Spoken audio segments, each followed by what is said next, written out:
There's been endless speculation and debate over the years since Donald Trump has emerged onto the political scene. It usually revolves around the effect of his intolerant and belligerent persona and what that unleashes as acceptable behavior among his devoted and loyal followers. Well, what you're about to see in this absolutely shocking video should make everyone take pause, because it eloquently answers the question, has Trump unleashed the worst impulses in American behavior? Let's watch a video of this British couple's visit to the circus, now playing in the Big Apple, where Donald Trump stands trial. It turns into a moment of unsettling vitriol. The sideshow has become a matter of curiosity, naturally, for many people around the world. But for these curious tourists, on vacation across the pond to see its most publicized attraction, well, it turned absolutely ugly. Let's watch how it began.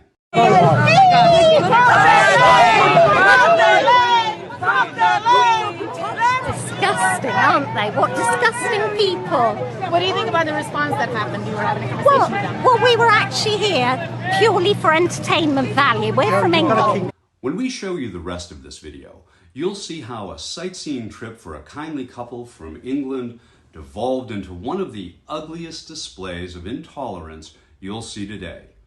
Before we see the disturbing video of verbal violence, let's think about how long we've talked about something now I think we've all come to know to be true, which is we've come a long way from Ronald Reagan's charming swagger to the former president's pro-wrestling bravado.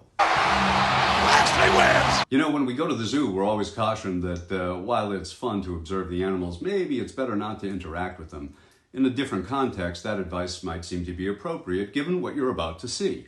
And please watch it again in the context of Ronald Reagan's vision of a shining city upon the hill, or in those wonderful words that welcome immigrants, my own grandparents included, on the Statue of Liberty.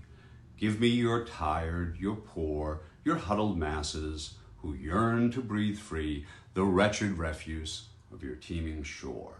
Well, let's see how this visit to Donald Trump's New York turns truly ugly for this British tourist and her husband. The random verbal violence they came face to face with is evidence of what Mr. Trump's hollow bravado and unchecked arrogance inspires among the worst of his flock. Going, Joe. Oh, God. Take your tea right, James. Get the fuck out of my car. We got it.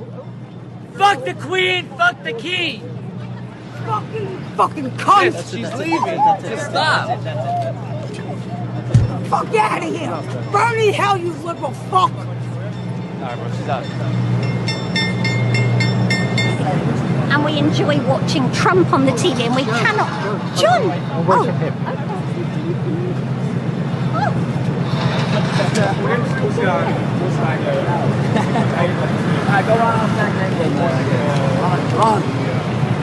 And it's no small wonder anymore that those who would hold the most reprehensible views of the world, well, they seem to magnetically find themselves attracted to or in full support of or falling in line with the candidate who would be king. And it's no small irony here that the hateful, profanity-laced tirade you've just seen suggests that there is no place for royalty here in the United States of America. Now, that suggestion comes from an American citizen who's backing a guy who wants to be a monarch. That revolting turn of events is exactly what we revolted against in 1776. But we've sure come a long way from there. Not necessarily up, but I think down. And that not-so-isolated incident you've just seen is just one encounter of many. See, more and more Trump supporters take their behavioral cues from their feckless leader, their messiah, their would-be king. Well, the world used to look to us for guidance and inspiration. Now the world sees venomous bilemongers, sporting red caps made in China, oozing down the streets, spewing hate and blind rage. And when her friends back home say, "How was your trip to America?" this gentle British tourist and her husband will have every right to say, "Bloody hell."